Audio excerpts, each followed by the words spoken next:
Zoe out of shot. Oh, hey. Happy Friday. Out of shot. Yeah. How's it going, you two? Welcome. Good. How are you? Doing pretty well. It's Friday morning for me, and I know Friday evening for you guys, and I'm a couple hours away from your weekly D&D session for you, Kurt. Yeah, no, indeed. Looking forward to that. We're going to be rolling some dice in a couple hours. Just so everyone knows, I have a toddler on my lap right now. So because we have Hey, that's not a nice thing to say about Greg. Craig's not a toddler.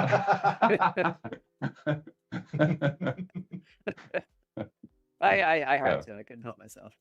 An actual toddler. So. Yeah. Could she say like hi for a second? If she just says she's like slightly off camera. Say hello, Zoe. Say hello. Say Dash. There you go.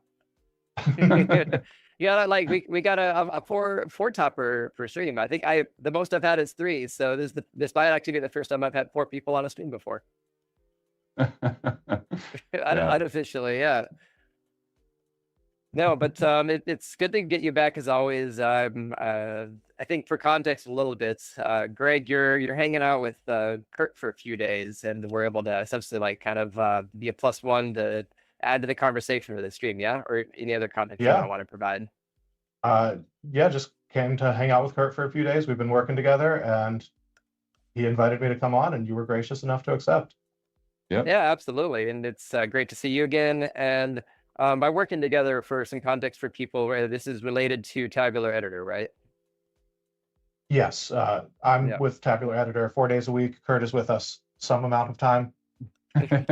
When available, yes. Yeah, we're working for Tabular Editor, so which is a wonderful place to work. So we have a really good time. So it's really great. Really fortunate to be able to work for them. So. Oh yeah, fantastic tool. It's been, I think, between the 3 tentpoles of like expertise and things that I can think of, it's like DAX Studio, Tabular Editor, and both of those are also involved with SQL BI, of which you also do a lot of work with as well. So I think you surrounded yourself with a lot of very knowledgeable and cool people in the BI universe for sure. I'm fortunate enough that anyone wants to spend time with me, including this little one. So that's fair, yeah. So. It's always a good time when we get a chance to chit chat and honestly just like nerd out about stuff. So yeah, definitely. No, I'm looking forward to this. So like I said, and full disclaimer for everybody, so I will likely have to go in and out. So yeah, the sudden circumstance. So but Greg will take over, and no worries. So and you guys are going to hear a third speaker here commenting about her various opinions on AI and different areas. So. Oh, it's like, hey, a toddler's opinion is an honest opinion. So, like, if anything, like that's the sounding board or the canary in the coal mine. If the topic ends up becoming unethical, she'll make sure to correct us. Oh yeah.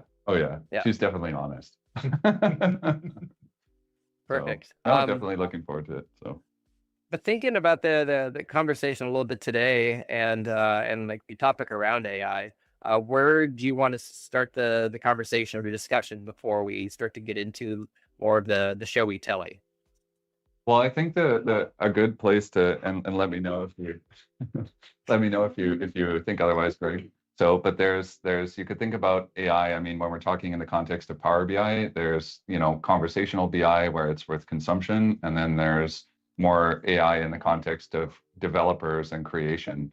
So, and I think today we're going to be talking more about the creation experiences. Yeah. Zoe, what think you? Are you going to talk about AI too? Yeah. She's built at least 3 MCP servers already, right?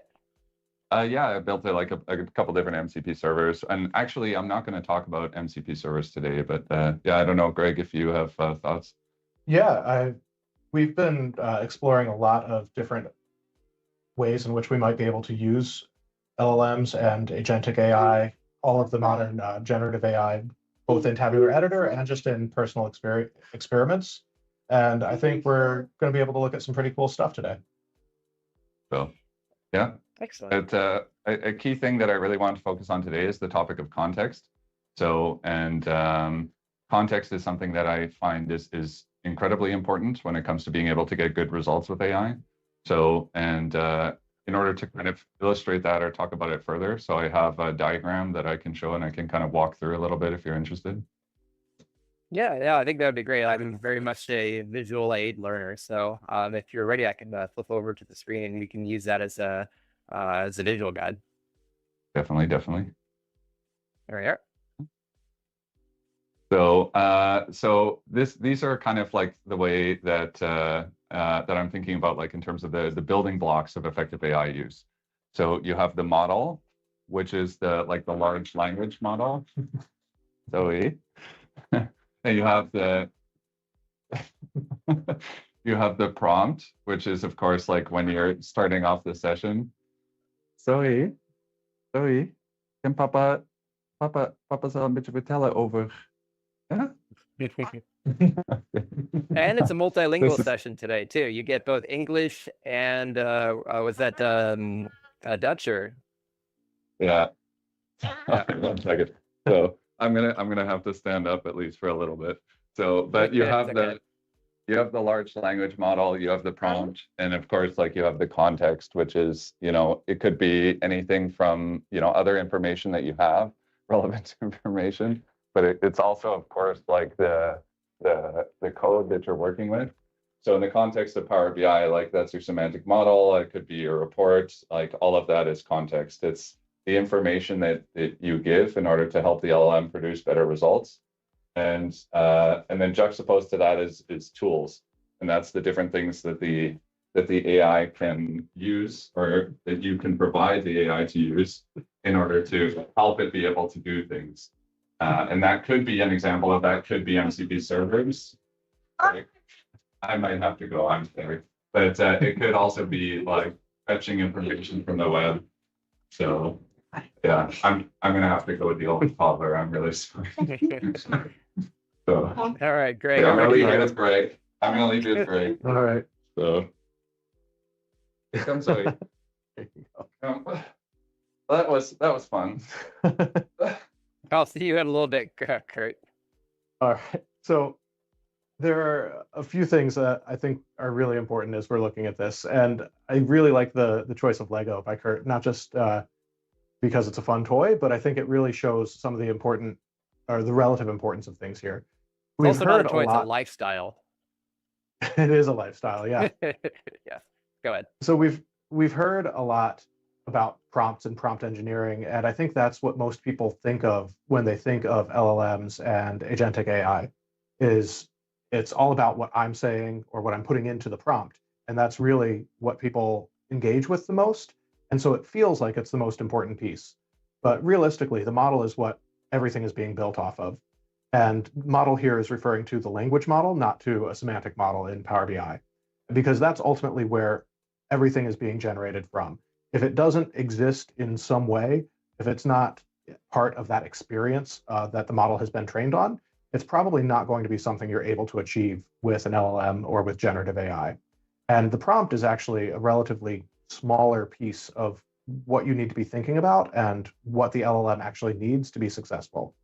Context, like Kurt was saying, is all of the code, everything that might be checked into a Git repository, things that might be published to a Power BI workspace, all of that sort of stuff. And it's also the specification or any additional instructions that you might give to the agent as you're working with it. And so that's where actually a lot of the time should be spent. Yeah, go ahead. Well, yeah, and I just to kind of like mirror off of a little bit, as you said, like the prompt is such a small piece of this overall, but with either agents or with MCPs, other stuff that can fill in the stuff with both of those help to filling either the model or the context with more information to get it correct, even with a crappy prompt, so to speak. Yeah, absolutely. And so, I've been using AI for a new feature that we've been working on in Tabular Editor recently, and almost all of my time is spent in describing what the feature should do, putting out test cases, and really the sort of documentation that you would expect in any code base, and doing that up front. And then at the end of it, I'm just saying, go do the things. That's the prompt at the end of it. And so all of the time is spent on these things that are useful both for humans and for LLMs to understand. And that's why context is such a big piece here. And again, I'll stick to the Lego metaphor. Even though the model is the base on which we build, we've got prompt and context, and those are both additional building blocks. You can put them on top of the model, and they provide guidance. They provide direction for any LLM, whether it's an agent or just a chat, to be able to be more helpful or more useful for you. And then tools are these things like MCP or like tools, or just announced yesterday, Claude skills. These are ways that you can give an AI, an LLM, more ways of interacting with the world. So this is something like the ability to fetch resources from the web. So if the LLM can look at documentation on its own, rather than you having to search for something and then paste that in. Or looking at a tool, like interacting with CLI, a command line interface. So teaching an LLM how to call commands that already exist, rather than having to write code to actually do those things. These are ways that you can give an LLM the ability to interact with parts of the world in a constrained manner, but in a way that allow it to do things much more autonomously than just a chat window. And that's really where we move from this idea of the chat paradigm of interacting primarily in questions, answers, and things that you copy paste in and out, and moving much more into an agentic workflow where the AI is something with some amount of autonomy, where it can take actions on its own. It can actually do work based on your instructions, based on the context that you prepare for it, and based on the prompts that you give to it. I actually just had to do a quick, like I had not heard of Claude Skills and looked it up. That one's interesting for some of those, but it's all providing structure and context, right? Those are the two big things is that I think it can hallucinate on or mess up, and jump from step 1 to 5 for the sake of because all of these aim to finish a task, right, and save money. Like at the end of the day, it's like the shorter the time it can get to a result and a deliverable, the cheaper it is to run. And at the end of the day, that I feel like they all are really adamant on wanting to do that, though, for sure. Yeah, and I mean, that's certainly something that's useful for marketing perspective, but I would honestly say that most things I do with AI, if I'm doing something that I intend to use in production or like use seriously, and it's not just an exploration or a proof of concept, I don't think any of my work with AI is actually faster than my work without it. But what it is it's a way to focus on different parts of the problem space and different parts of the solution space. So again, for an AI to be effective, you need to be able to provide it all sorts of context. The things that usually go by the wayside in a project, good descriptions on measures, documentation in the repository or alongside the model to say, here's the business process and here's what these terms mean in natural language. These are all things that are useful for humans and that we usually build up through conversations or working in a business for a long time. And the LLM has no access to those unless you make them real, unless you put them into a README or you put them into an instruction file or you populate all of those descriptions in a model. And so for when I'm doing development work for production, I'm spending so much time doing these things that normally fall by the wayside because they're really the only way to give the agent or the LLM enough information to do good work. Okay. Yeah. Hey, Kurt. Hello. Nice. Keep this open. The ethereal voice. Oh, there we go. The ethereal voice is back. We're just We were talking a little chatting bit about, just on like the kind of the marginal piece that prompting is versus like overall context and other stuff that's essentially builds out the larger building blocks of the overall AI use and consumption environment. Yeah. So it's basically like you have this composable environment where you have all these different parts, and putting them together in a good way can really help you get, good results. And you compose them differently depending on your scenario and circumstances. So there might be certain tasks or scenarios where one large language model fits better, and there might be certain tasks or scenarios where you need to leverage very specific tools. So, and there's a lot of examples of that. You can use things like searching the web to be able to get things, and I'll show examples of that. You could use things like MCP servers to be able to communicate with your Power BI or Fabric environment, to be able to automatically get information about a workspace and so on, or the contents of a workspace, the metadata of those actual contents. And context is the one that also varies in particular. And those are, like Greg was saying, I heard you saying, like things like instructions and so on. And that's something that is incredibly important and can really dramatically increase the value that you get from these tools. And it's the cool thing about context is it's not complicated. At least it doesn't need to be. It's basically files, like it's instructions that you're providing in Markdown documents. So I'm going to scroll down here and show an example. So this is something that's quite pivotal. So creating, managing, and curating context is really essential to the effective use of AI and agents. And if you think, okay, what is context in a very literal and concrete way?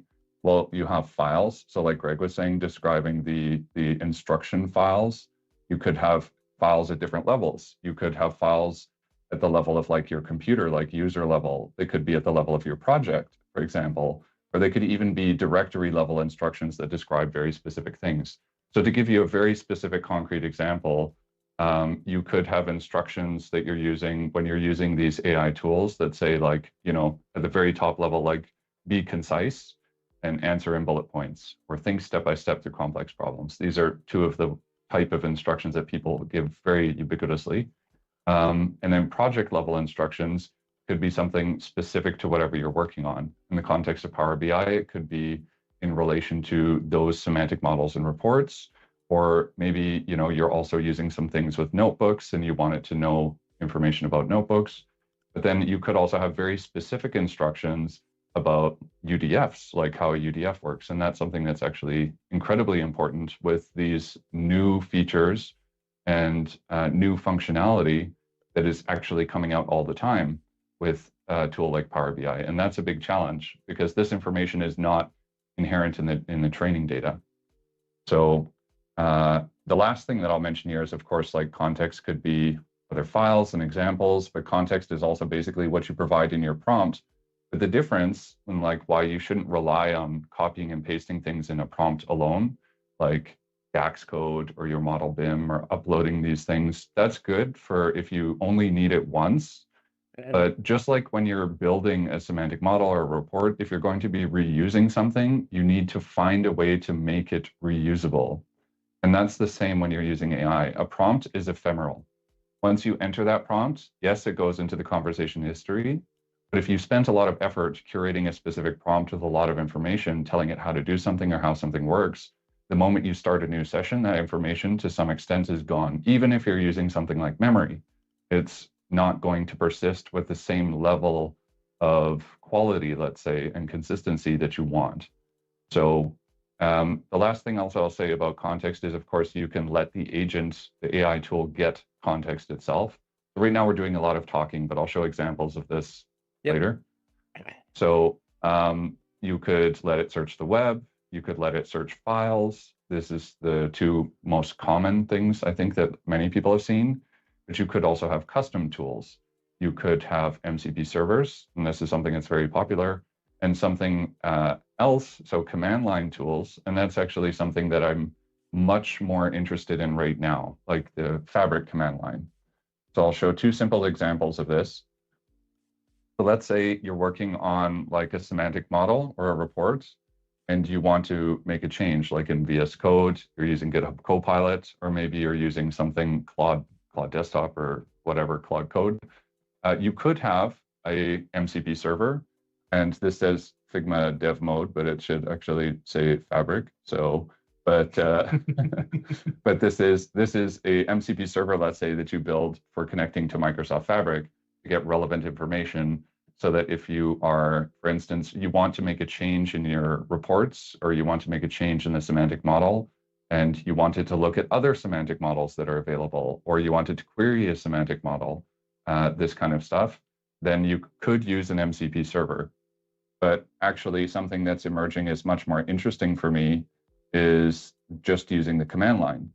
So just using a command line agent tool like Claude Code that can live in the terminal and just use that command line like you would, and be able to access a wide variety of things. And it has way more flexibility, and there's a lot of potential and possibilities, and it will just follow instructions that you give it. So you don't have to go through the complexity, and also, to be honest, a lot of the concerns and downsides of MCP servers. And as we are discovering over the last few months, there are quite a few downsides with using MCP servers. So this is actually what I prefer to do now.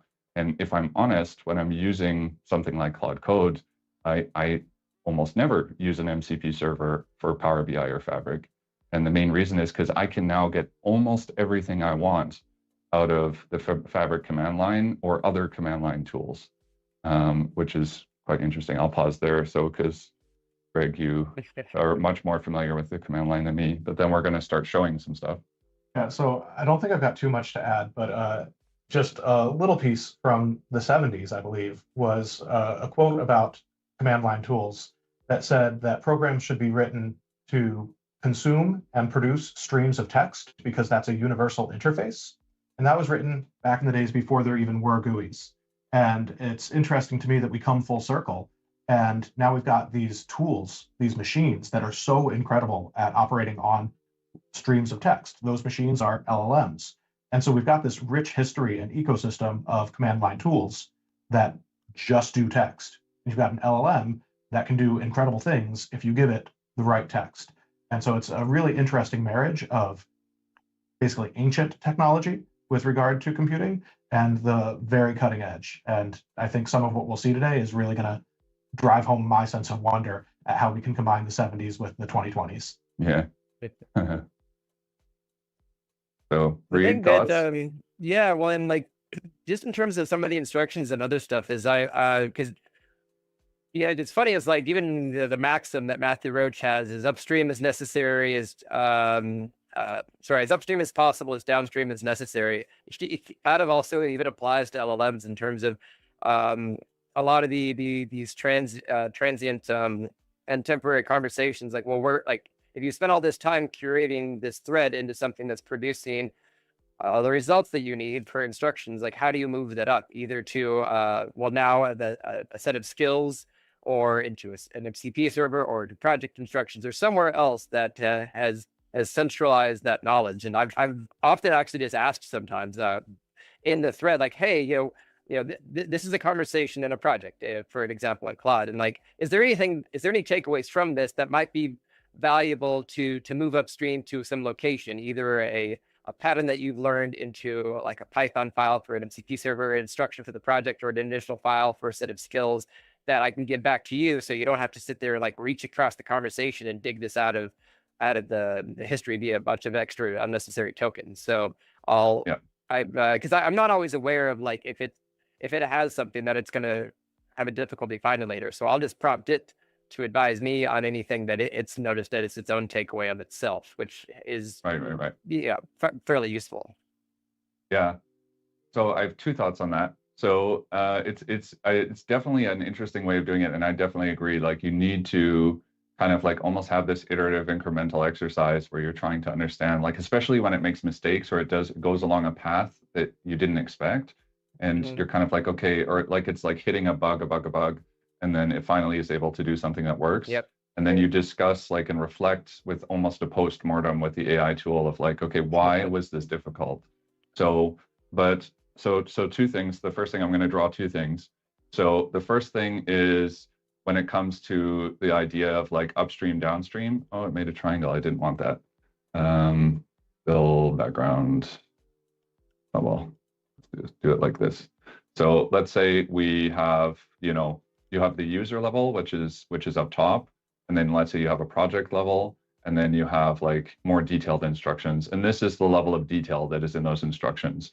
So generally when you're at like the top, like the user level, so this is information that's being loaded every single time you are using this tool. So you want to keep that actually as lean as possible, like as short as you can, because it's going to use up your budget of your context.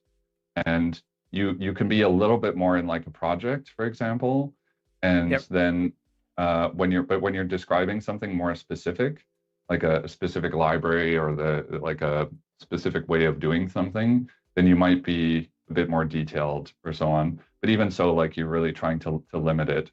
So in that case, actually, so I might actually say like you want to avoid pushing things upstream rather, but I do agree with you though, that if you're talking about like the prompt level, so if each of these circles that I'm not completing because I just don't want, well, that's fine now, they're not, there we go. There we go. I was just being anal retentive. So if each of these are prompts, like indeed, definitely, like you want to think about how do I push that up back here, but you don't want to like straight up like push that up to like the project level right away or the user level right away, because very quickly you're going to be filling up your context. So that's the first thing. And the second thing is one of the reasons why filling up your context is so bad is if the y-axis is performance and the x-axis is like how much context you're giving, it's just like with people, right? If you don't give enough context about something, I don't know what you're talking about. I can't follow, I can't contribute to the conversation. I can't do a good job of whatever it is you're expecting me to do if you're not giving me enough information to do it. And it's the same thing with an LLM, right? That's how you get things like hallucinations and whatever, and just bad results. However, you can provide good context, but you can't just provide context forever. There's a certain moment at which you start to encounter a failure state, which is called context rot. And that's when your context window is like very full. You've provided too much context. You can almost think of it like the LLM getting confused, and it will go off the rails and it will start to hallucinate and it will start to, the general performance will decline.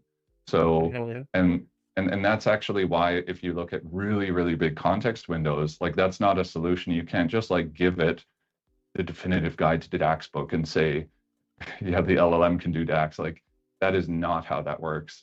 So, and it's also not a good idea to get it to just be consuming like huge, massive portions of your code base, or if your instructions are 1,000 lines long or whatever, and it's being loaded every session, like that very quickly can end up in a situation where not only are you hitting your budget of what you can do with the tool, but you're also just going to have a degraded performance in certain cases. And this isn't something that's like measurable, but it's something you will definitely experience if you use these tools a lot. So but yeah, we talked a lot about theory stuff, so I don't know, I'll pause there in case, Greg, you have something to add to this, because I know you encountered this even today. So yeah, I would just say about the post-mortem when an LLM sort of goes awry, whether it's from too little context, too much context like we're talking about here, or just something done gone wrong. I find the post-mortem very useful, but I also find that having the post-mortem in the context window at all leads to trouble in the future again. So it's good to understand what went wrong, and then it's good to remove that entirely. Like start a new chat, don't put it in instructions, have solutions, but don't have a discussion of how things go wrong, because then that just becomes part of what the LLM knows. And if the LLM knows that, then it's going to do something with that knowledge. And so it's not about all context is good. It's about what is the context that will be useful in completing the tasks you need. Yeah. I think you can ask it to forget too. I at least in ChatGPT, I swear there's a like, please, ignore this specific thread. Don't put this in the rest of my conversation history or something. Yeah. Yeah. And so that's also why it's super important to, and this is something I see quite a lot when I ask people to, I'm working with people on how they're using AI or whatever. I'm just like having discussions with people. It's quite common for people to get AI to generate the context for them because it's faster. And because it's kind of hard, especially when the AI starts doing something and you don't 100% like understand all of it and why it made those mistakes. And it's easy for it to just like generate a markdown document and you think like, oh, I'll give this to you next time and you'll do better. Maybe that's true, but maybe it's not. And it's not guaranteed that just because you ask the LLM to make a context that that's going to do anything. Like you could end up in a cargo cult situation where you're just kind of fall into the pattern of this repeated behavior of asking the AI like, hey, make instructions on how to do this or how to do that for yourself in the future, but then it doesn't actually result in any measurable performance. And you end up in this circumstance where it's consistently having these kind of context rot things happen, or worse, that it's just having patterns that aren't very good. And sometimes it's very specific and easy to identify, and other times it's not. So, but I think it's good if we already pivot to start to show some stuff. So Please, yeah. Let's start with like the simplest scenario. So UDFs, DAX functions, so a way to reuse your DAX code in different DAX expressions, let's say. So it's a new feature, really exciting, tons of possibilities. But because it's a new feature, it's not in the training data of the LLM, right? So it doesn't know what a DAX function is, but it won't tell you that. It won't tell you, I don't know, can you tell me? When you ask, for example, ChatGPT, generate for me the DAX expression of a DAX user-defined function, or UDF, that calculates a moving average or a 14-day period, like it's just going to generate some stuff. And this is the no context situation. Like this is not ChatGPT's fault or anything like this. This is completely expected. So it will do something like define function, for instance, but that doesn't necessarily mean that it's going to be anything remotely usable. And it might come close, but in this case, for example, like it's missing the rocket, for instance, and then it's coming pretty close. So, but so like, of course, missing some other stuff. So, but it's still not going to be the ideal scenario. And this is a circumstance that you want to completely avoid. And but this is also the reality when you're working with Power BI, is there's a lot of these new things. There's visual calculations, there's DAX functions, there's TIMDL and PBIR are also still new, and they're relatively sparse in the training data. So these are all things that you kind of have to account for, like how young is this feature, how young is this functionality, and you kind of have to like front load that to say, okay, if I'm going to be using AI to help me with this, either generation or to be able to improve it, which is a more nuanced situation. Like you give it the function and you ask it like, oh, how do I get it to do this? Which like a lot of people might do, or how do I improve this or get the wrong results? It doesn't understand the context of what is that. And it could give you results that maybe result in working code, but it doesn't mean it's correct code, certainly not. So before we go on, I know that as of yesterday, there's this bug in ChatGPT. I don't know if you've heard of it, the seahorse emoji bug. Have you heard of this? No. Oh, okay. So let's try to see if we can emulate it in real time. So what did I actually ask it here? So yeah, is there a seahorse emoji? So let's see. So is there a seahorse emoji? And this causes ChatGPT Instant to buckle up, to just go off the wall. And it will keep going and going. Oh and no! Going. What? Yeah, it will keep doing this for about 2 minutes. Wow, So, it's unhinged. it gets into caps eventually. Yeah. Nope. I promise. Oh, it stopped early this time. Yeah. Is this conversation helpful? Did somebody 100%. like, I don't know, like every once in a while, like I do wonder, like, did somebody throwing this in here as a joke for like Easter eggs? Yeah. I don't know, but it's funny. Anyway, I found that out yesterday. I thought it was funny, so I wanted to share it. So That's, anyway, no context is bad, and you want to avoid no context, but that's also fairly obvious for most people. So, but let's say, so first of all, I'm moving from ChatGPT to Claude, and one of the main reasons I'm doing that is I strongly prefer the tools from Anthropic. And the main reason Same. that yeah, why do you Yeah. like the tools?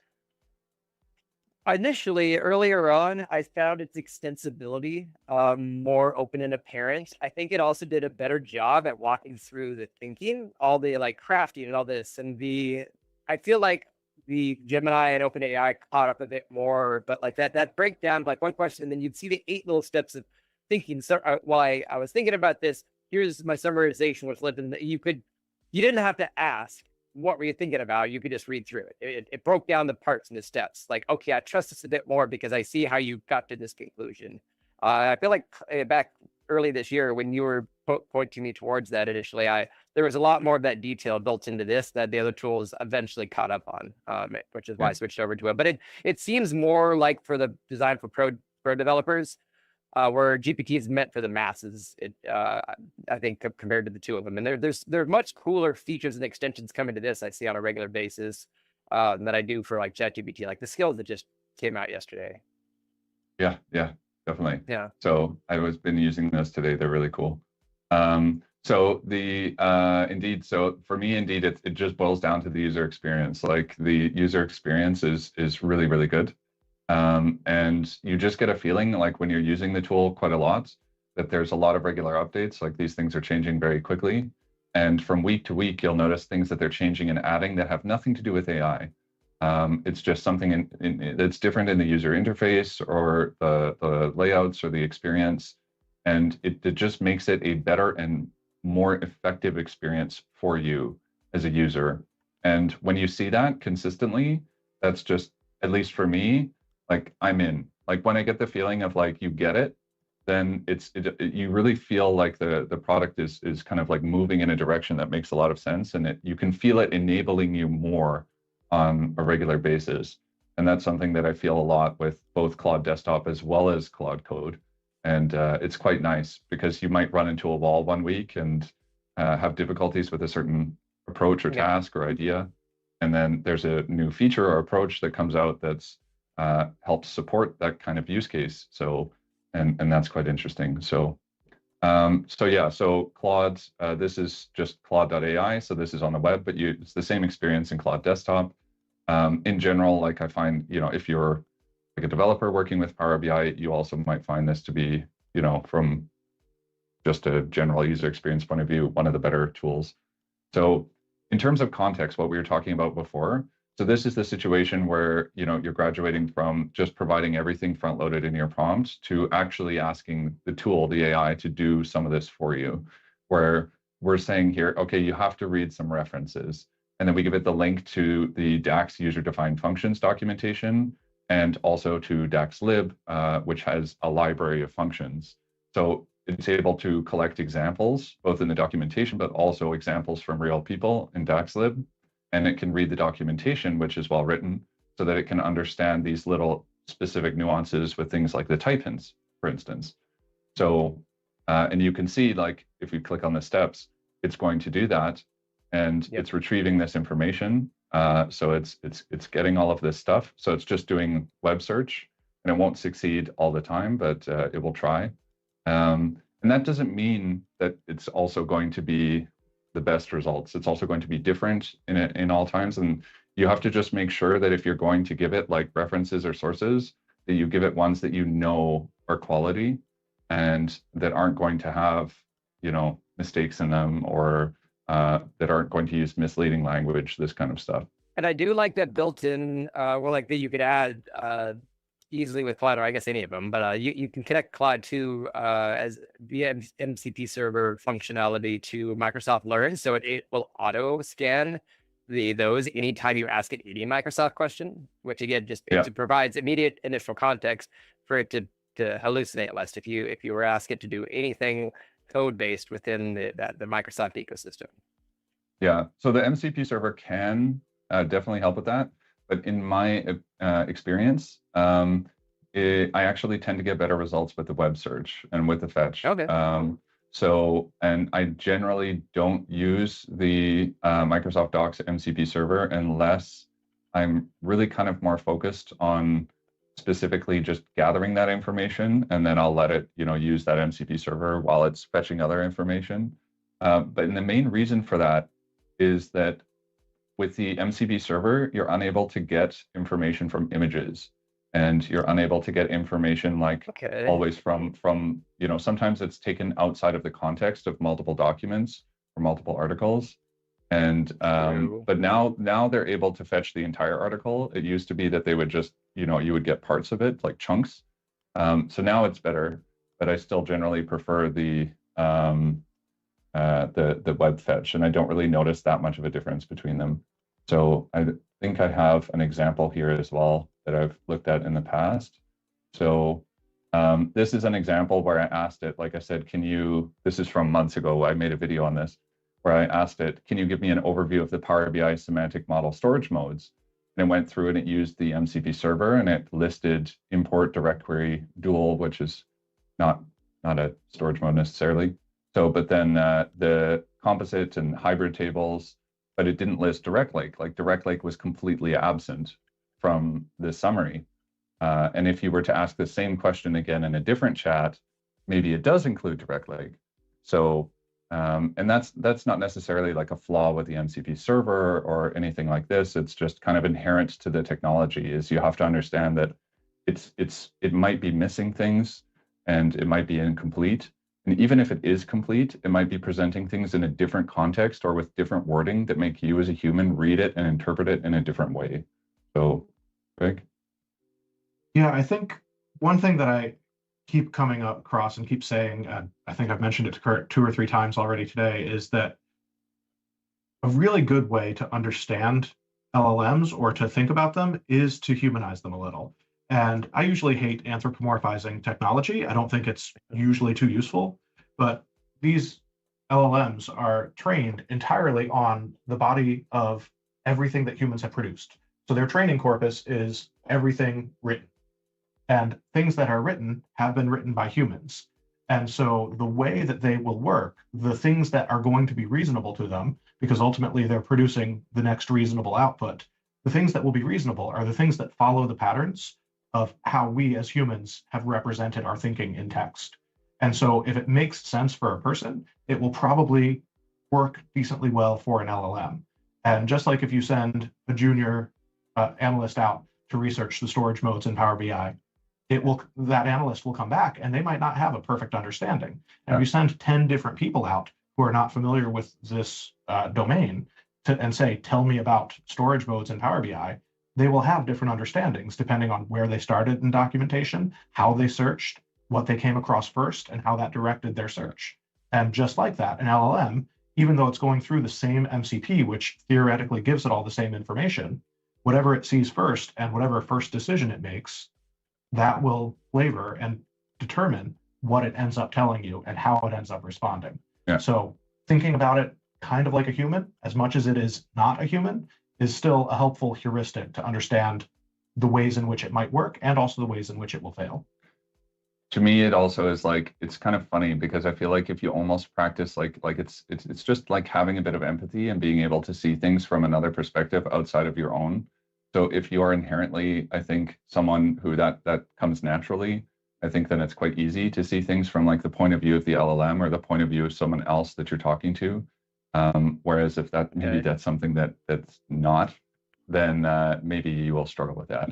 So, but this is an example as well, I think. So in this example where we're giving it these references, because we gave it, okay, look at the examples from DaxLib.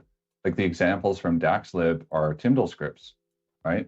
So we maybe were implicitly expecting it to give us the DAX expression and only the DAX expression, but it gives us actually back the Tyndall syntax. But I'll point out, it says that it's giving you DAX. If you look at the top of the code block, it says this is DAX, which is not what it is. This is Tyndall. Yeah. And that's based on, like Kurt was saying, the context we gave it was DaxLib, where every single source file looks like this. And so it now thinks or believes that this is what DAX looks like, when in fact, this is what Tyndall with DAX embedded in it looks like. Yeah, exactly. So even when you're providing, yeah. So sorry, go ahead, Reed. Well, yeah, like it's the, I think like with some of the context that you're just mentioning of the like language nested in another language too, like without proper context for it, then it can start over assuming and blanketing that to areas that it doesn't need to. So yeah. Like within a conversation, it's easy to mislead it's something without intentionally doing so. No, indeed, definitely. And especially if you're not inherently knowledgeable in the topic. So if you're using it like a truth engine, which it's not, then that's something that you can mislead yourself. And then you can say like, okay, great, but this DAX doesn't work. And it says like, oh shoot, I guess we have to fix it. And it doesn't do anything about the create or replace. And you can fall into this. It's almost like falling into like a black hole or like a whirlpool, like an attractor basin, where you're being attracted, you and the LLM are circling around this and being attracted toward this general pattern that you are not necessarily aware that you're being pulled toward, which is what I'll call back to what you said earlier, which is kind of like taking a step back and having a self-reflection of that. I'll give another example of that. So here we're still working in the prompt. So even if you put a lot of effort into like, iterating, so you have multiple prompts and you say, no, actually, I just want the DAX expression, or you're giving it examples and you're maybe including code in here and you're pasting your model, all this stuff, like, sure, yeah, you'll do that and you could get good results. And with memory, you can maybe, persist this across chats, but it's not reliable. It's much better, like you said, to be able to evaluate, okay, how can I reuse this? How can I push this back to somewhere? And in the context of Claude, this is the projects. So projects are where you can be able to provide information such as instructions. So, and this is also something that's in Power BI for your semantic model. You can give instructions. This works pretty much identically, except it's a different circumstance, right? Where you can say like, okay, hey, this is instructions for you about UDFs. And you can list things and you can make this very structured where you say you use XML tags to break it into sections. This is something that, I don't know, what's the word, allegorically, like people say that this works. I haven't seen like numerical evidence that this works.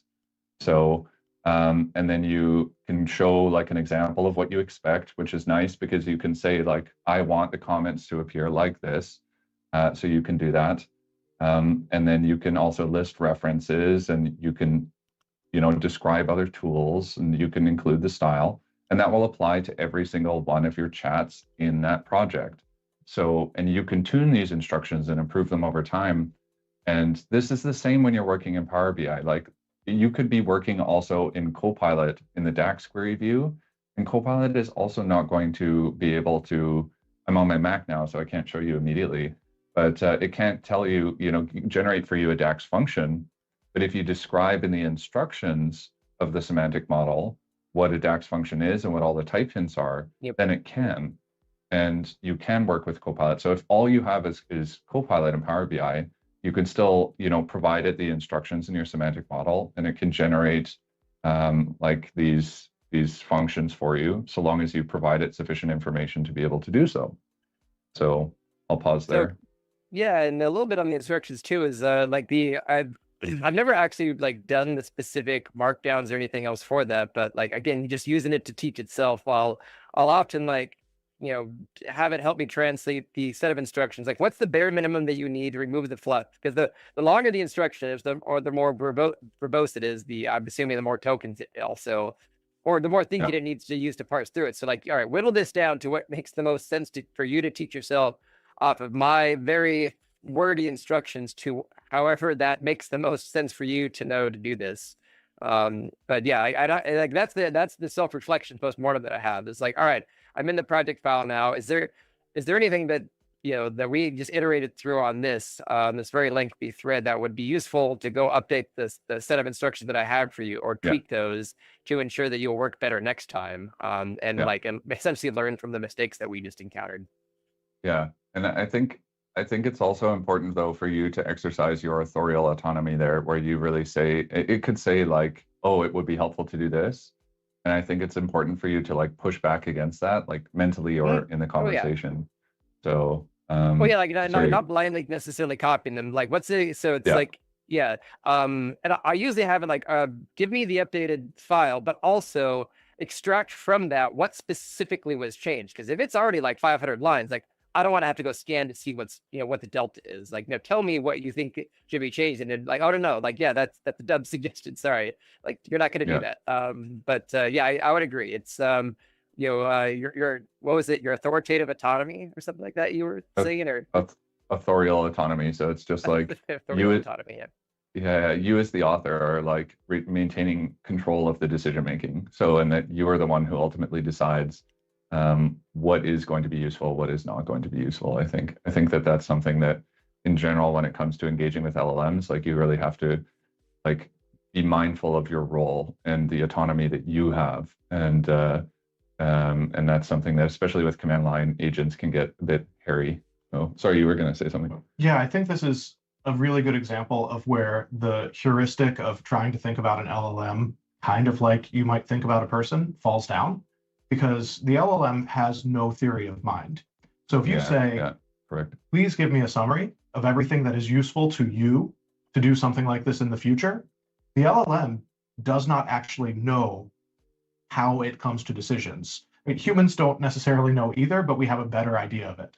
So if I ask Kurt, what is important to you to remember when you're doing this project next time? Kurt knows what he struggled with. Kurt knows what he had no trouble with. He knows what words will jump out to him. The LLM doesn't know any of that. It has no self-perception. And so it will provide a summary.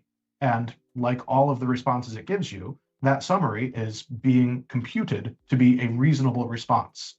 And so it's quite likely that the reasonable response to give a summary that will be helpful in the future is actually going to be a summary that will be helpful in the future. But it's also very easy for the LLM to drop little pieces that aren't immediately apparent, but that are important. And you don't really know which words are the most powerful in directing the output of the LLM in the future. It also has no idea whatsoever. And so I think, just echoing what Kurt said, it's really important that you decide what's important and make sure that that's included, even if the LLM tries to drop it every single time for some reason. Yeah. And having examples is also super important.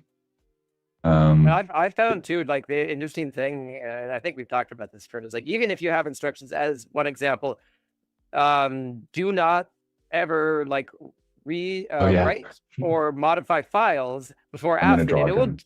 It will do that for a while, but eventually the project or something else gets so much context that it still stops doing that. I've now actually just defaulted to, I have to click allow. I will like, it cannot edit, or it can add a file, I think, but it cannot edit files without permission, because even with like, please make sure these instructions are immutable. You can never, ever, ever not like, it's at some point it will still start to do that automatically and just forget its own instructions, which is very frustrating. Because again, it's just coming up with reasonable responses. We're interacting with a computer, but we're not programming when we're dealing with an LLM. We might be having the LLM help us program. We might be collaborating or using it as a tool, but it is not a program with deterministic behavior. It's just a thing that sees some words or some other media and then generates something reasonable afterward. So the way I visualize this in my mind is like, if you give it an instruction, like when I'm using AI with Python, it often will start to like pip install stuff that it thinks it needs. And I'll tell it, like in the prompt or in the instructions, I'll say, don't use pip. And if I phrase that very, very strongly, and like sometimes I will use very strong words, and then it will start like putting comments everywhere, like, don't use pip, no pip, no pip, no pip, no pip. And but that's not, just because you put something in your instructions doesn't mean that it's going to follow it. It will follow it like on average, maybe most of the time, maybe. But in general, like it's just like, oh geez, that's a very big line. So it's going to like kind of meander around, and like sometimes it will be like try to do that, and it will be like, oh wait, I'm not supposed to do that. I'm supposed to do something else. So, but then sometimes it'll just go do it anyway, and it just goes right through, and it's just like, well, I can just do that, or it will skirt around it and do it another way that's like, we'll use it in a different circumstance. And it's not like, if you can think of it like you're trying to block it entirely, like you can't block it with instructions. And this is actually one of the things I like about, again, the Anthropic tools, is with Claude Code, you can do that. So there's a way through something called hooks where you can provide deterministic behavior, and you can say, okay, if you're using, let's say like pip, like I have a hook where it says, like the moment it tries to use pip, that it errors.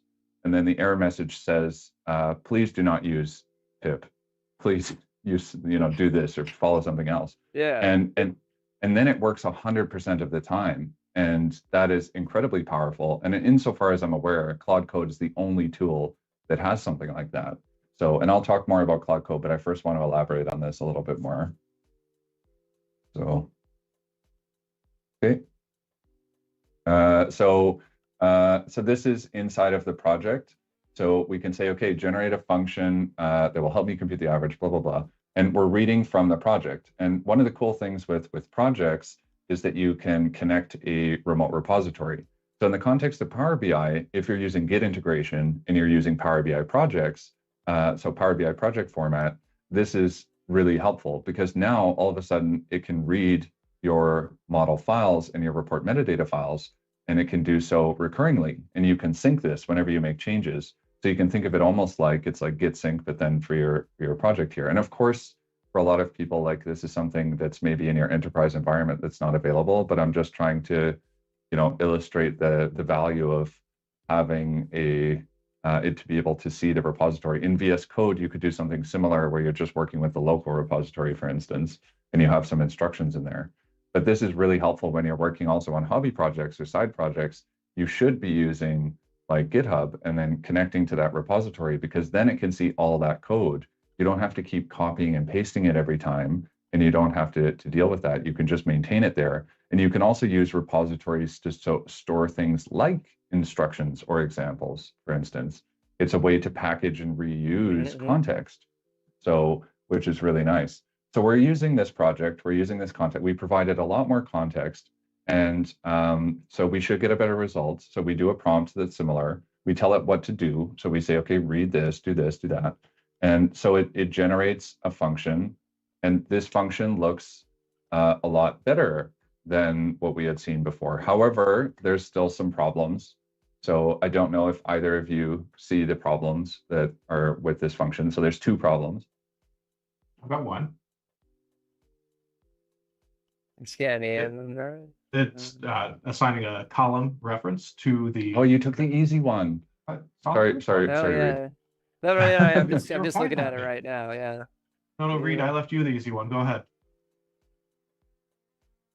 I'm also just wondering why so you're doing a context transition with calculate, but you're not actually adding a filter. So I'm not sure if you specifically want to do a context transition there.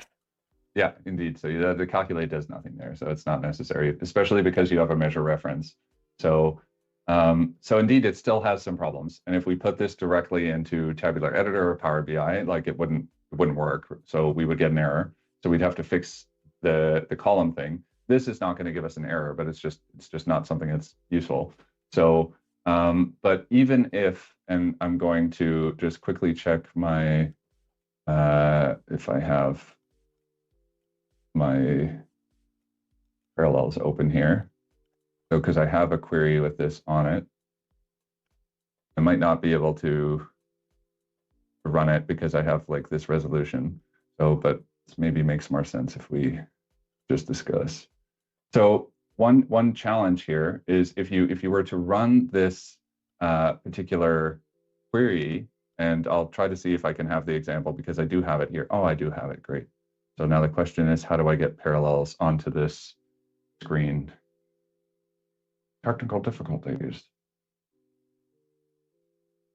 Here we go. Oh, it doesn't want to move. Oh, shoot. Okay.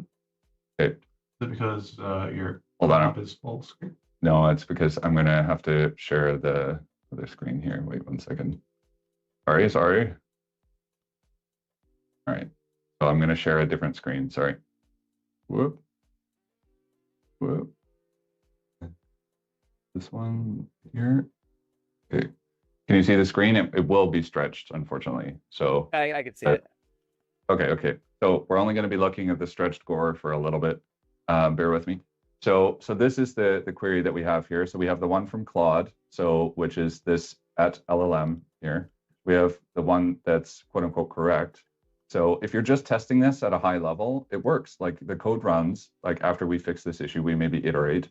It works. It gives you the correct result. If you were to like compare it, like it is as you expect. There's no difference. But there is a subtle and nuanced issue with an edge case, which is where if you are going to be filtering, classic. Oh no, it's going to, wait 1 second, I'll have to copy and paste this. And we will connect again. Yes. And run it. Go. Oh, it didn't have the function. Oh no, classic live demo problem. So, but the whole problem here is with the function is if we tried to run this again, so previously it was, we don't have this function right now. I don't have it in the model, unfortunately, but it's not accounting for days when we have no, order lines. So, and I have an image of it that I can still show because it's a really good example. Give me a moment. Oh, Greg, I don't know if you have thoughts while I pull that up. Well, yeah. What's going to happen is the edge case around average X. And so what we've got is a measure being evaluated for each date in those last 14 days. That's the moving average. And you may or may not want a specific behavior where days with no data are counted as zeros. But a measure for a day with no data is going to return a blank, not a zero. And this gets into how averages behave in Power BI or in DAX. Blanks are left out of almost everything, whereas zeros are actual numbers that then get included in the calculation. Yeah. So I have a screenshot of it. So it's here. Here's the there's no difference. So when we're looking at a top level. So however, when you do the filtering, so then there is a difference. So and the main reason is because it's not accounting for those days where there's zero. So and again, like, so this is just, and the reason why I'm so stubbornly trying to show this, and I'm now sharing Microsoft Word, is because it's a really good example of it gave you code that works, but it didn't give you necessarily the correct code. So in our circumstance, in our scenario here, we maybe expect the one on the right, moving average me, to be the correct one. Because indeed, if a business user is to filter to this and then they're to validate it like themselves or something like this, like they would get a wrong result. So and this comes back to what you were saying, Reed, where so this is where the iteration and the sort of critical thinking comes in, because you can really just ask it like, hey, are there limitations to this function? So before you use it and you're happy with the code because it's running, it works, that doesn't necessarily means it's correct. So you can kind of challenge it or scrutinize it yourself and do some research about it yourself. Like, are there limitations to this function? Are there edge cases? And it might go off and get some information, and it will list some of these things. And it will list some that, you know, including that, but also including some others. And then it's going to be up to you to kind of verify that these may or may not apply to your situation. So, and indeed here it's going to, I believe, measure the average X case, which is what we talked about here. So, so circling back to what we're talking about with context, so you can curate this context yourself. You can give it in prompts. That's not ideal. You can put it in these projects. But even if you're putting a lot of effort into that context, you still need to apply a certain amount of critical thinking, and you still are going to have to do some legwork yourself to get the results you want. So I'm going to pause there before I transition to looking at Claude Code, and we're going to talk about the terminal, this ancient technology from the 70s. So I think it needs to be, it has to be in green text though, if it's going to be true terminal. Yeah. I think one thing that's important to call out is that an LLM any of the workflows that we're looking at, these are just tools. And like any other tool, it doesn't change your responsibility as the person building the thing. As the person building the thing, you are responsible for whatever the thing does. In this case, we're talking about a semantic model. No matter how you came up with the measure, whether it's out of your head, whether it's copy pasting stuff from the internet, or whether it's using an LLM to help you, you're the one who has to say what correct is and find a way to validate that you are doing the correct thing. Yeah. And the LLM can help you. It can speed you up in some cases. It can run you around in circles searching for a seahorse emoji.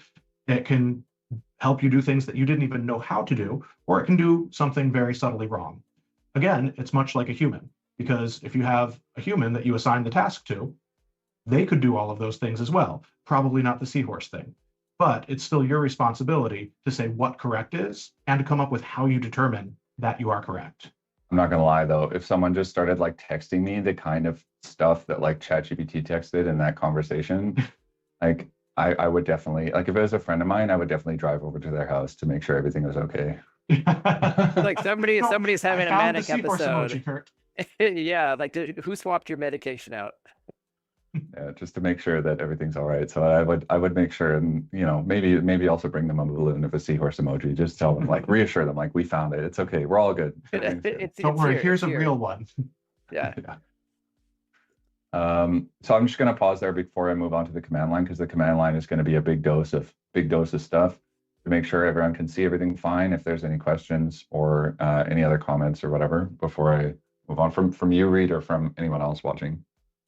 Yeah, just comments. So I like one from Jake. Let me get it's actually popped up on the screen here. Where is the here? Yeah, I just like this comment.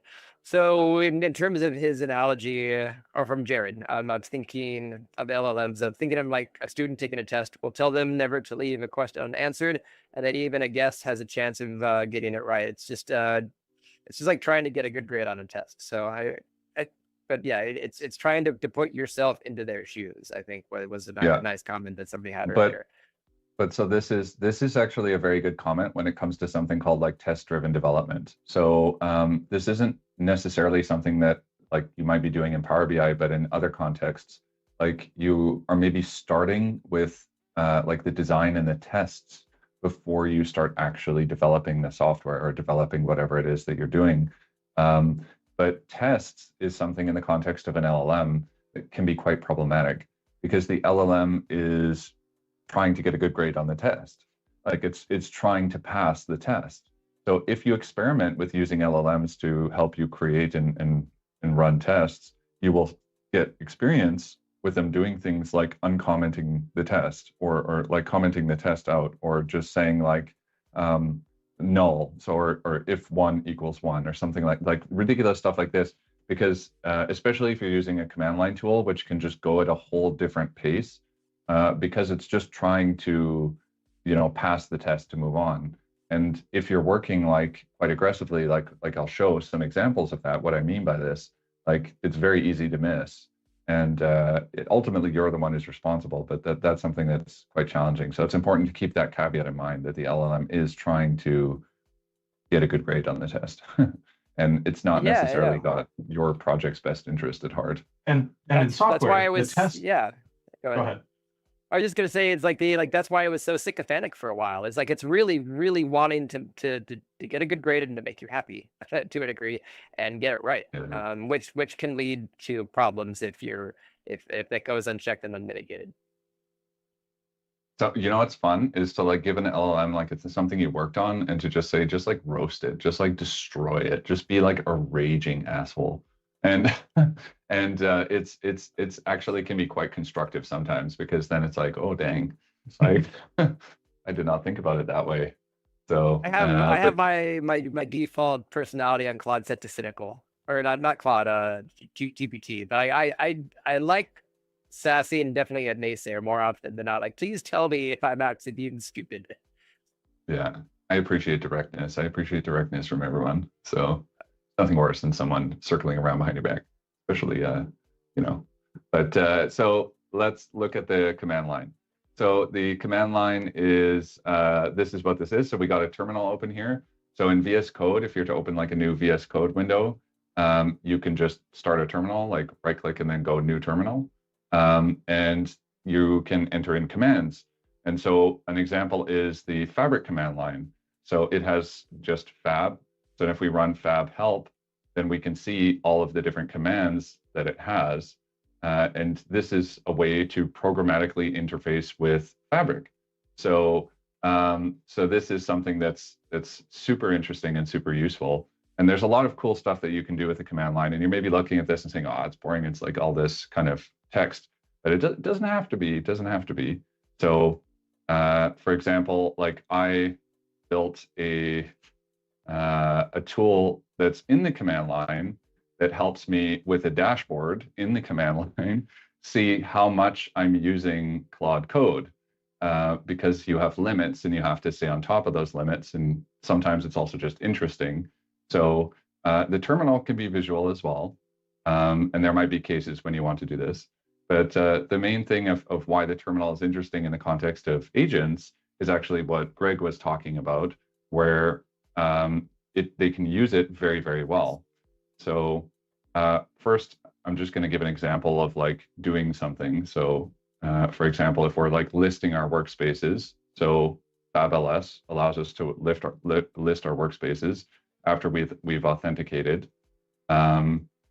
So, and for instance, we can also do something like, let's see here, the model exports a model, for instance. So fitness model is a semantic model that I have for fitness data, and format PBIP. So, and then I can just get the model as a PBIP, which is very, very trivial to do. And now I have the semantic model as a PBIP, and I can then open that if I want to. And of course, I would still need to refresh it because this is an import model, and but that will work perfectly fine. And we have the metadata and things like this. And then we can also deploy it, for instance. And this, all I'm doing here is I'm just using the Fabric command line, but I'm kind of like customizing it to what I want to do and what I'm doing on a regular basis. So for instance, you could open this now on Power BI Desktop, you could make some changes, and then, you know, maybe you deploy it, for instance, we'll deploy this to Claude Code's workspace, for instance. I think that's the way to do it. Should be able to do this. Must be model path. We'll go into the fitness model, and then we'll try again. Whoops. It's reloaded. Oh, right. Sorry. So, and the thing is, like, I'm not actually a technical person. So like for me, using a terminal, like a few months ago, was something that felt very, very uncomfortable. And I don't use terminals like this, like I'm demonstrating right now. I'm just trying to give the context of what the terminal is. So it's, I'm not getting it to work, but it's fine. So, when you're working with an agent, like the agent can use the terminal very, very well. So maybe that's something that I want to do. So what I'm going to do now is I'm going to get Claude to work in the terminal. So this is Claude Code. So this is a coding agent that works in the terminal, and it is able to execute these commands, and it can do so very, very effectively. And it has a lot of different tools and features that can help you be able to work in the terminal. So have you ever tried Claude Code, Reed? A little bit, because I live less in terminal space, I'd say, than others, more versus the front end, but I've heard very, very good things about it from pretty much everyone, including you, who's used it. Yeah. So for instance, let's see here. I think I have, so this is an example of some context I have here. So like I should have, it's not working either. Oh, because I'm not in the, I have to go back. So Claude again.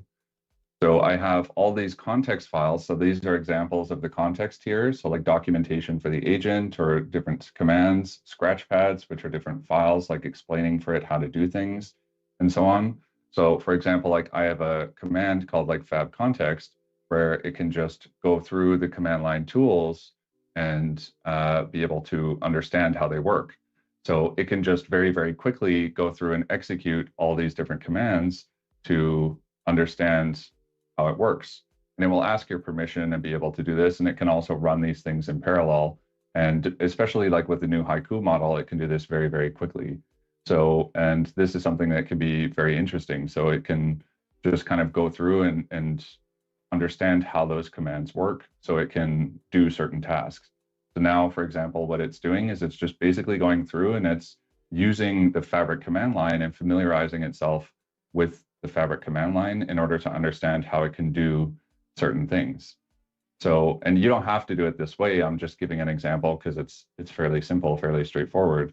But if you don't give it this context, then it's going to be very, very ineffective if it's just trying to use the command line without that context. It'll just kind of do random stuff and just guess. It's zesting. Yeah. Zesting, yeah. So that's a bit of an eccentricity with Claude Code, is it just has these like random verbs that kind of like pop up of what it's doing that says like vesting or hubbubalooing or others. Okay. It's actually said hubbubalooing before. Yeah. So I don't even pay attention to that. So, but what's interesting is so we already have like Claude Code open here. Is you can run multiple terminals at the same time. So while it's familiar, this Claude Code agent on the left is familiarizing itself. We can work with a second Claude Code agent to already ask it to do something else. So for example, like this was an agent where it was already using the command line and already doing some things. And we can ask it to be able to, for example, like retrieve the order lines reports and analyze it for missing measure references, for instance, something like this. So one thing I want to point out here is that we've been in the terminal the whole time. And when we first started, Kurt had to type everything exactly correctly. He needed to capitalize the paths correctly. He needed to quote things exactly right and pass the correct argument every single time. Yeah. But with Claude, he's back into the LLM world and he's not having to do everything perfectly every time.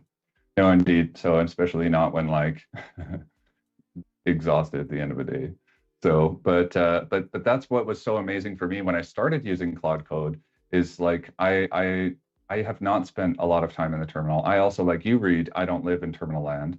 I live in the UI land as well. And so the first time I started looking at this, I was very uncomfortable with it.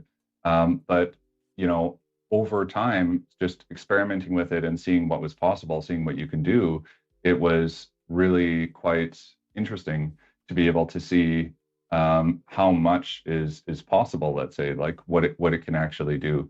And like that it can use these command line tools to be able to retrieve context and to be able to do other things, to be able to take actions and so on. So what it's actually doing now is it's on the left, it's creating these files that are just like reference files for like how to use those command lines.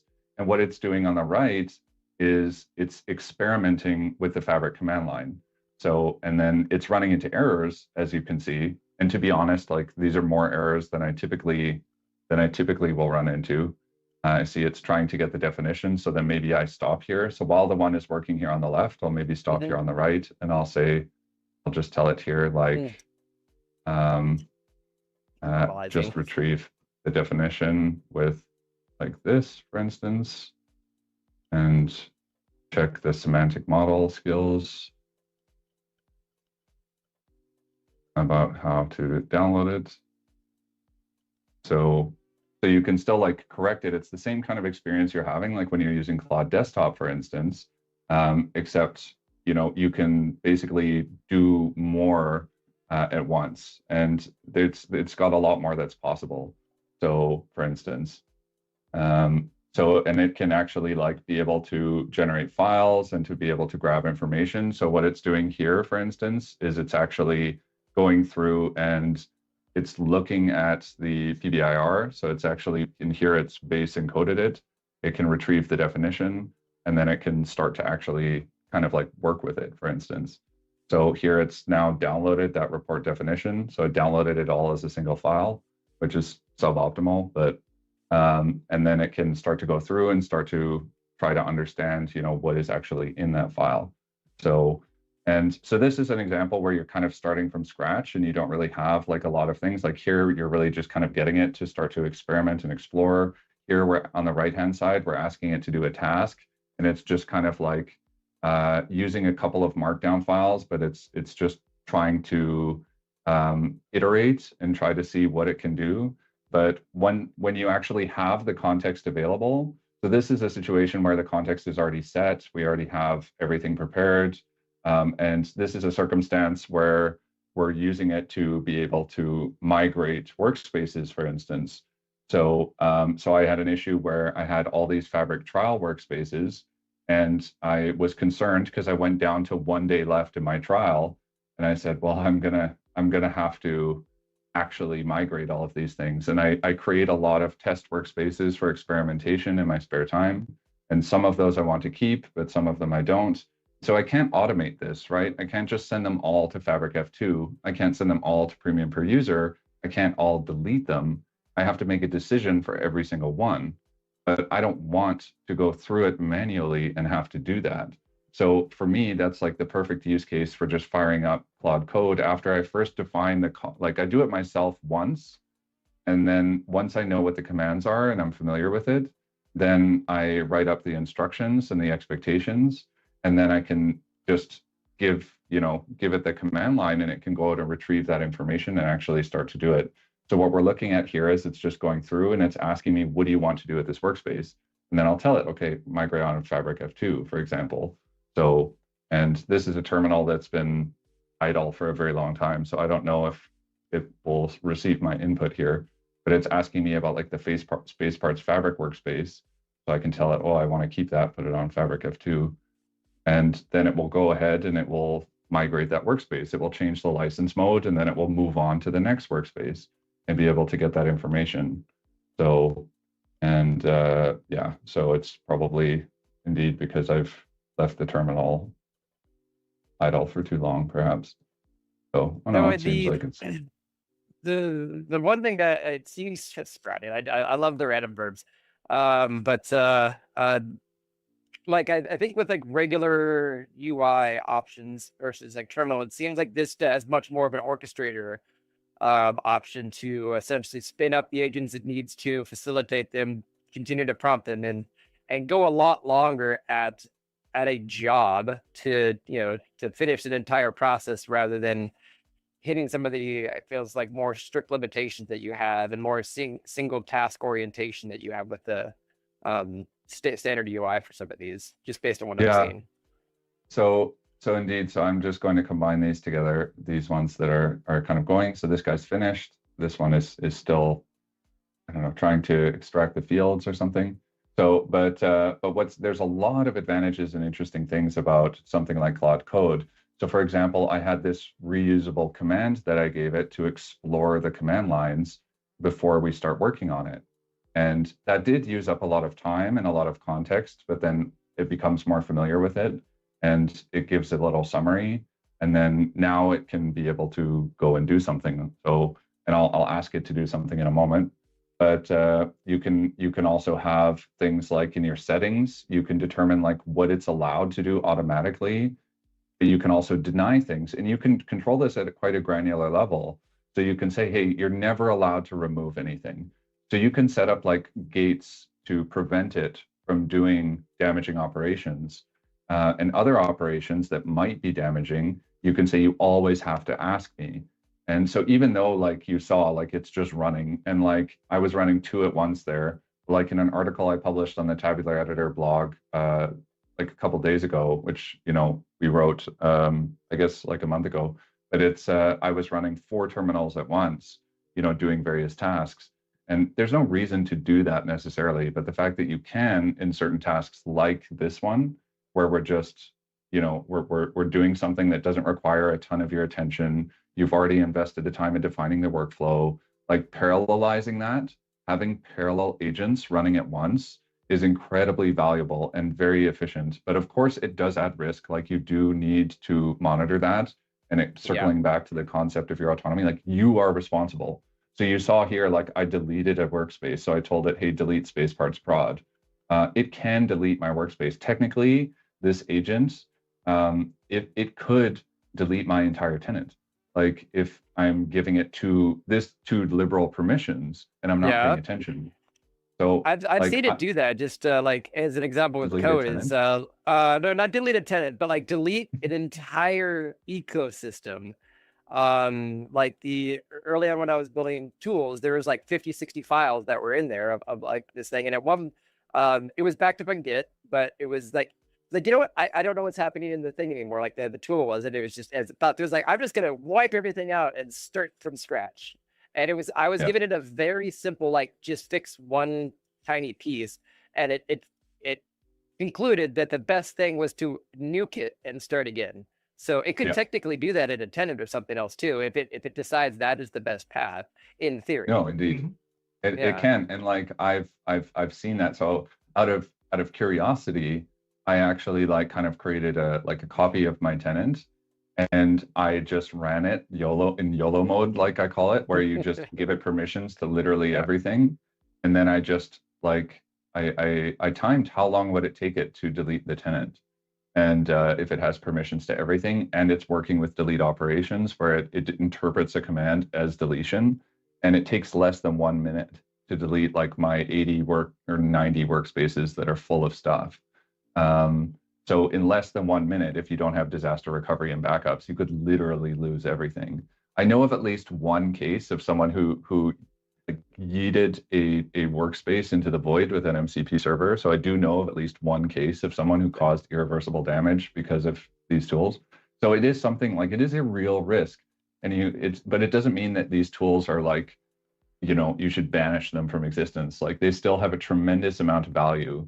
And sure, like it's like, it's just it's human error on that part. It would be like if you're given a junior analyst who has been at your company 1 week and you give him full read-write permissions of all production databases or something. Like, no, just don't do that. Like don't fire the person, but like to some degree, any problems that stem from, things that this does that it shouldn't be doing is large in part, like should be put on the responsibility of the human driving it, right?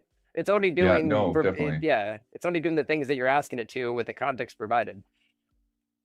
Yeah, and like people have been deleting production databases since long before we had LLMs. It's not a new danger. It's not a new capability. It's something that your users, if someone can delete it with an LLM, that means they had the permissions to do it the entire time. The LLM did not give them a new permission or a new capability. It gives them a new mechanism by which they can do things they already were allowed to before. But I think it really highlights other things that are important that were important before. But things like disaster recovery, like Kurt was saying, or making sure that your canonical copies of all of your semantic models are not the version that's published in Power BI, but they're in source control somewhere. And that source control is replicated on more than one machine. So even if you manage with an LLM to delete your workspace filled with all your semantic models and also everything on your computer, there's still a version of it somewhere else that you can deploy again and refresh again. That was always a good thing for you to do. If it's easier now to do the bad thing, then it's even more important now for you to do the protective and good thing in advance. Well, and just as a brief mention on file deletion on a computer, is it uses, what is it, PowerShell or Command Shell, one of the two. That does not put it in your recycle, but that fully just yeets it off of your computer. So outside of hard drive recovery. So like that actually makes it even more important to back it up. But you can't just, oh no, put it in the recycle bin. No, it's gone. It is nowhere to be found again. So very, very important if you're having it touch any write permissions anywhere, that is thoroughly backed up before it's supposed to do that stuff. Or there is a option for recovery, because you do not want to be Murphy in this situation. No, indeed. So usually like I have it work like I often have it work on like, first of all, data that's not important, like my fitness model. The first thing is, because we're running short on time, I want to show like, so it's got the context now, it's been experimenting with the model. So we're going to give it something complicated task. Go in my workspace, so the fit workspace, which has a whole bunch of stuff. It has over 30 different items of various types.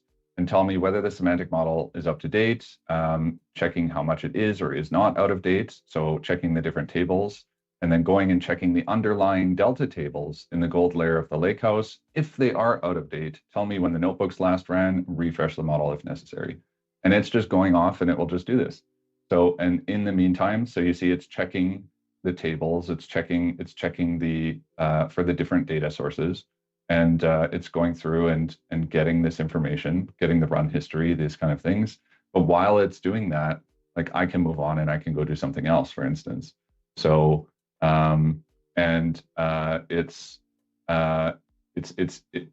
it's quite useful, especially once you establish, like you get to this level of context where you have something that makes sense. And again, it's not automation, but it's not like full on ad hoc stuff. And when you're working in the terminal, like sometimes like, yes, I could do this in the user interface fully. It is a deterministic flow I could do myself, but it can also just do it faster in the terminal with the Fabric command line, an officially supported tool from Microsoft that I can authenticate through myself, and I can control everything through these settings, through the hooks. And so I have the confidence that it can provide an answer to this that I will feel comfortable with. So I can just leave it to do that. And I will regularly do this. And so I'll delegate it off on the task, I'll move on and I'll go do something else. And I'll deal with, for example, like this guy was really struggling with, it actually finished the task. So this one actually I thought would completely fail, because when we were last looking at it, I saw it completely going off the rails. And that's something to keep in mind, is like these things do go off the rails all the time. And I want to be abundantly clear. I'm not trying to like, tell anyone that this is magic. I'm not trying to tell you that this is amazing and it's exciting and whatever. Like it is not magic. It is interesting and it is exciting, but it can go wrong, and it does go wrong a lot of times. And if you use these tools, and like all of us in this room, quote unquote, can attest to the fact that it does go wrong a lot. So, and it's not going to solve semantic model development or report development or something like this. It's not going to do things like, it's not going to be your analyst or your junior employee. Like that is a very bad and technically unethical expectation to have. But it is very valuable. Like in this case, and then we'll go back and see if it actually did the task I gave it before. So we set it off on a task where we said, go check this report and tell me whether it has issues with the measure references. And then I saw it going off the rails, and I thought, well, I'll explain why it sucked so bad when we come back to it. But it actually managed to find the issues. So it analyzed all the different visuals. It found indeed that there are some issues that it's referencing, and it even suggested what the correct ones are. So these visuals are pointing to a measures table that no longer exists because the measures have been migrated into the fact tables. And so now they're broken. And so it says exactly which visuals are affected, and then it will even write that up in an analysis. So I could just tell it, okay, go fix it. You don't have to be a prompt engineer. I mean, if you saw some of the prompts, like let me just give you a little hint here. So CCG stats, fast. So this is some statistics about like how I use Claude Code, for example. So some text analysis. So the average number of times I've said a swear word, the total number of times in the last month. But Claude has also done some swearing. And I do say please, though. And it does tend to say you're absolutely right all the time, which is coming back. I like to that you ask nicely, but you rarely say thank you in comparison. Yeah, because it makes mistakes, and so, and very often I got in the habit of, ever since I read the book, dang, I forget the name, very popular sci-fi book, I always say thank, and so that's not picked up by the text analysis. Oh, this is something I also want to highlight. If I was using Claude Code and I was paying using the API, I would pay close to 2,000 American dollars. But because I'm paying like the $200 a month subscription or whatever, so this is how much I've actually paid in 2 months. But this is how much this would have cost me if I was using the API. Did you ask it to do this specific printout, or is this just the default like thing that it does? Or are these the things you wanted it to summarize for you? Oh no, this is a custom tool I made to monitor my usage. So I made this last Okay. weekend. So I Yeah. built this myself with Claude Code, but I built it and Yeah. validated it myself. So but it's You just like a basically, I'm little, assuming, told it what the use of the things I would like to track. Build me something that when I ask for this is the printout that you give me. more or less, yeah. So, but I had Yeah. more control over it than that because it was like, I wanted to specifically write some of the code for this. But indeed, so but yeah, so I won't comment on that more. But the discrepancy between this number says something about our current situation. But I think that's also a really good thing to point out is It's expensive. No, well, that no, for the use case, It's expensive. you built this tool and you wanted to get this report reliably every time. Yes, yeah. You are not running a prompt. You're not running a Claude tool to do this. Correct. You're running a script, Python, I believe. Yeah. So this is running Python that you wrote with Claude's help. So when you want this report deterministically, you're doing this not by LLM. You're using the LLM to build this tool. Right. This tool is now deterministic. Yeah. You could have chosen to write it all by hand. Right. It would have been a different process, but this is now LLM free. It's about an LLM. It was built with an LLM, but this is no longer LLM anything. Yeah, indeed. And that's something I think that makes a lot of sense. And I know, Reed, you have had a lot of experience with this too. Is like building tools that help you in a deterministic way. And you can even give those tools to the AI to make the work better. And but being able to, especially as a person who's like non-technical and doesn't know how to make these tools, but can be able to get to a point where it's like you're making something that you're literally using every day. Like, I don't know if you can see this in the top of my screen, but I even have like a little, it's so tiny, I'm sorry, but a little status bar on my Mac that tells me at the top of the screen exactly how much of my limits I'm at. So I can glance up at the screen at any time and see like, oh, I have that much left. There it is. Okay, yeah, I just had to move the, I saw the 13%. Yep. Yeah. So, so then it's still going through. Oh boy, it really, did it go off the rails? Oh no. So it said the model's 11 days behind. And then tell me when we ran the notebooks, and says the refresh is in progress. So it managed to complete all those tasks. And then that's why it's doing this, is because it's monitoring continuously the refresh and to tell me when it's going to stop. So, and the reason why it's taking so long is because I think my capacity is potentially close to its limit. And that's another thing, is it's also like when you're doing this and you're running automated, like AI-driven automations on your capacity, like it's also using capacity utilization. So that's another vector of cost that you need to keep in mind. Like for me, this is an experimentation exercise in this particular context, so it doesn't matter. But if this was an actual tenant that had things on it that were being reported aside from a test sandbox tenant, like this would be a problem, right? This would be a problem. And it doesn't matter that it's getting the right results in that case. Then there's a case to do this yourself, because then you're not necessarily going to cost that. So, yeah, I don't know. It's it even corrected the report definition now. So yeah, but I think that's a bit of a summary. So I know we deviated a bit from the UDF story, but I think that you could apply this then to UDFs as well.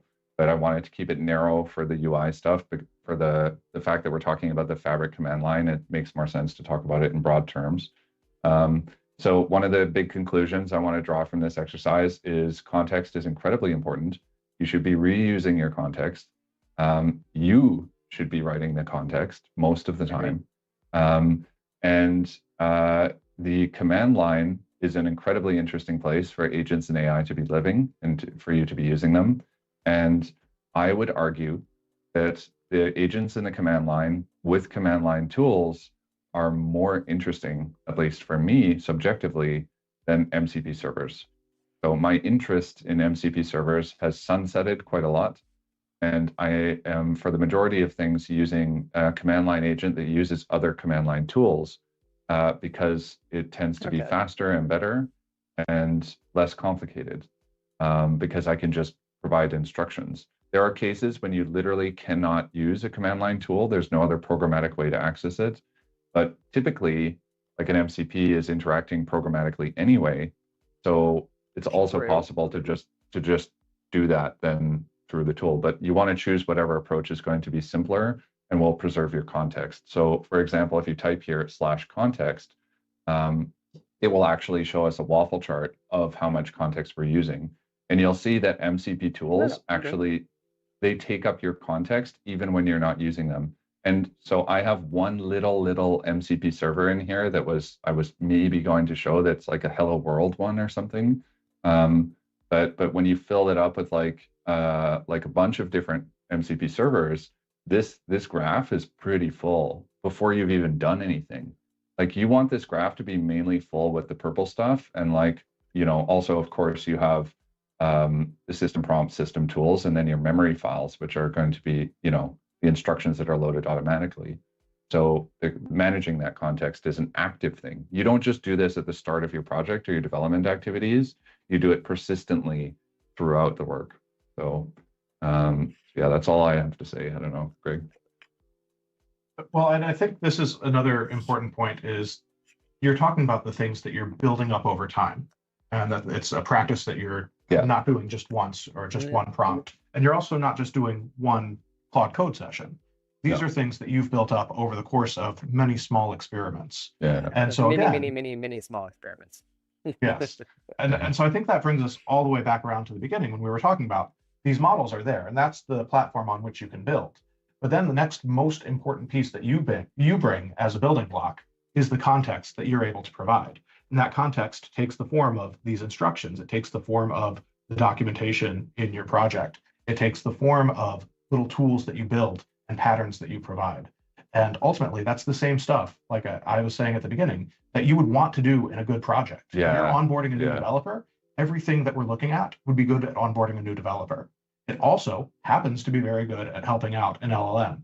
And so I think it's very interesting that the newest tools we have are putting even more pressure on us to follow good practices that we might have cheated around before, because humans are still better than LLMs. LLMs need all of this. Humans like having it, but we can get by without it. Yeah, indeed. So let me pop this question up, because you mentioned you're interested in sunset. So I actually think this is like if you can paraphrase or re-articulate why you've become less interested versus more. It sounds like more of that context and agentic approach that you were using in the terminal and other stuff. Yeah. So there's multiple reasons. So the first is that MCP tends to be expensive on your context budget. So when you're using an AI tool, you typically within a session, there's a certain context window that you have. And that's like, you can think of it like that's how much money you can spend in order to fit information in, let's say. And there's ways to extend it and get around it, whatever. But MCP is going to fill that up. So if you load a bunch of MCP servers, it can fill up that context pretty quickly. And you can end up with, you know, not very good results very quickly as well. The other thing is that MCP servers, while they are composable, meaning you can reuse them and take them with you and stuff, they're a bit like a pain in the ass to like set up and take around, and it's not so convenient. And they're also nascent, they're new. So there's a lot of like security concerns with them and stuff. And I mean, yeah, of course there's security concerns with LLMs in general, but there's just there's certain things in MCP that just feel overly complicated. Like for example, like you have you know, reusable prompts and you have resources and stuff like this. But like why won't those just be like markdown files? Like that just kind of is easier, you know? And there are, you know, so many command line tools that already exist. Like the GitHub command line tool, like it's already, the agent is so good at using it, like Claude Code is so good at using the GitHub command line tool that you don't need to give it any context almost at all, just about how you and your project works. Or something like the tabular editor command line or the Vertipack analyzer command line. So you can use those command lines, for example, to execute like C# scripts on your model and add measures and make any model manipulations you want to. And people have been using the tabular editor 2 command line for a long time. And there's tons of examples of C# scripts out there. So the alternative would be you create an MCP server that, you know, like wraps the command line, you know what I mean? So it's kind of hat on a hat at that point. So True. So there's already these paradigms that exist, like why don't we just leverage them, you know? So that's kind of my feeling now. But I mean, MCP, I think it still has its place. I'm not dismissive of it. or anything, but my interest in it is definitely much, much less. In the context of conversational BI, it's a little bit different, especially when you're talking about official remote MCP servers provided by, for example, Microsoft, because then it's very convenient. It's very easy to grab the Docs MCP server. It's very easy to connect to the remote server to query your model, like once that's available, for example. So it's just a matter of, what's going to be the simplest and the most effective for your scenario. But for me and the things that I'm doing and I'm interested in and that I'm wanting to build, the command line is where I spend all my time. Well, just on the idea of MCP servers and a few other things, I think one, as they mentioned, with a lot of the command line interface type stuff that's coming out with very vetted and powerful resources that it can not screw up easily with accessing those libraries. That certainly has helped to move it off of there. The only times that I, at least with my limited experience of them, is if you're building like somewhat of a custom algorithm that has very defined logic. Like one that I did recently, which was like it was a diagram organizer to optimize a layout, because the auto layout in Power BI is crap. It looks like a spider web. And I created a kind of middle out perspective of that, where it actually scored the relationships, making sure there's no intersecting lines and all this other stuff. I feel like there's nothing out there that does that, but it's my brain that's been parked into Python. So those like exceptions to the rule, where it's, having something like that, which I don't think could be translated easily into a markdown file. At least I don't think it could. But I feel like those are those like edge cases where MCP servers can probably still be useful, I would imagine, versus anything else where you could really park that upstream, unless you have an alternative opinion on that. Yeah, and I mean, I'm not saying they're not useful, right? Like they're definitely useful. And they're but it's just my personal preference at this time and my subjective feeling based on what I'm doing. And I also still want to emphasize, like, you see it live when I'm using the terminal. I'm not that comfortable in the terminal. Like when I'm just having to execute the commands myself, like when I'm in the terminal, I'm using it with the agent primarily. And like I come from a non-technical background where the terminal is really scary and ugly and not appealing, and but the fact that it can be able to do more in a way that makes sense, and that I can also like see those commands, and because this months ago, this was something that largely was quite new to me. Like there's so much that you learn as well, and like Greg said, like these things have a super rich history and they've been around for a super long time, so there's so much that you can learn. And just because it's like not new doesn't mean it's not useful. Like the things that you learn through the command line as well can be really useful for different things that you're having to do. So like the things I've learned from the GitHub command line for the Git command line is or GitHub command line, sorry, were really super useful for me because it's not something that I typically used very often. Like just maybe I use the Git commands every now and then, but I was not very familiar with the GitHub command line. So, but now after having used it for quite a long time through Claude Code, like I'm much more familiar, I'm much more comfortable with it.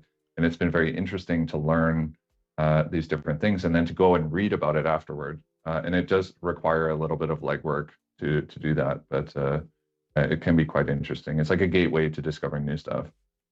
Absolutely. And like with any of these, right? Like it's you can kind of self-teach yourself a little bit by just reading what some of these code bases and actions are doing, and then you start to understand it, even though you're not the one necessarily executing it.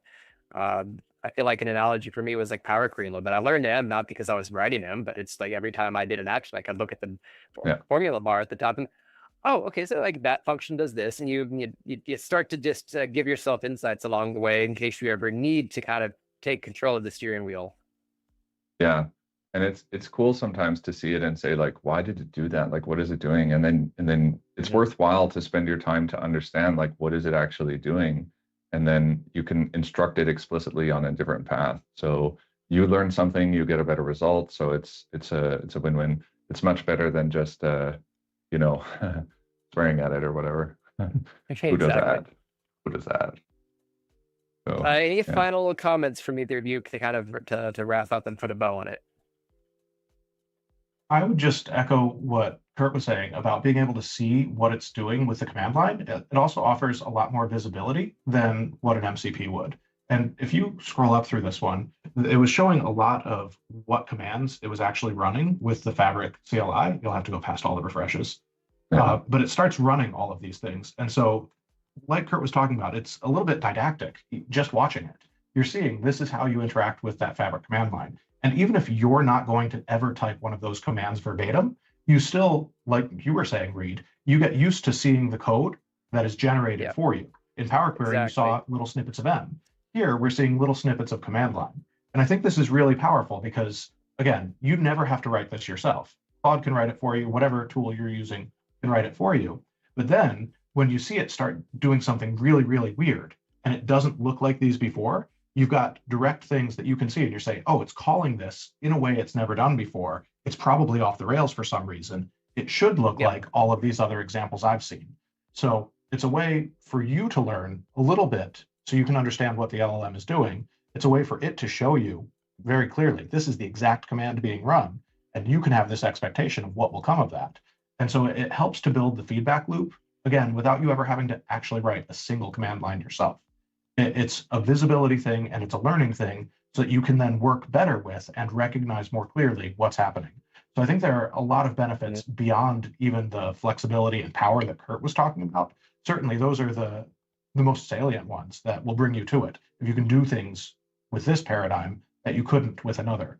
But I think it's really important to be able to see and observe and learn about how things are working. And this is a much more legible way. You can actually understand what's going on if you spend some time looking at these. Yeah. No comments. I'm ready to play D&D now. So. Well, I want to appreciate you guys both coming on and just having a fun conversation, a deep dive, and be able to just nerd out on like everything AI models, MCP. But good takeaways is that if you've not used Claude Code, go spin that up in VS Code or whatever terminal that you prefer for that. But there's a lot of possibilities with that, and especially I want to reemphasize like the Fabric CLI is like a really cool tool. Just make sure that whatever permissions you're giving that, like, you're careful, very careful, and or ideally, if you have the ability to connect to any kind of a demo or a test tenant that you have that is not production, probably start there just to like get comfortable with it first. Do not be that person who deletes their tenant. So no, indeed, don't be the first. So we already got workspace down. So, but tenant still, that medal and trophy is waiting. But the other thing, like manage your capacity, indeed, manage your permissions, be diligent, but also keep in mind the Fabric CLI doesn't need Fabric. So it's wrapper of the APIs. These APIs work on Pro, they work on PPU, they work on Fabric. So you can use it even if you don't have Fabric. So the Fabric CLI is definitely one of my, if not my most favorite tool and feature to come out of Fabric, even if you're just considering Power BI, just because of how much it can do. Between querying the model and getting the refresh history, triggering these refreshes, anything you can do programmatically within the context of Power BI. We just got a new API to rebind, reports, for example.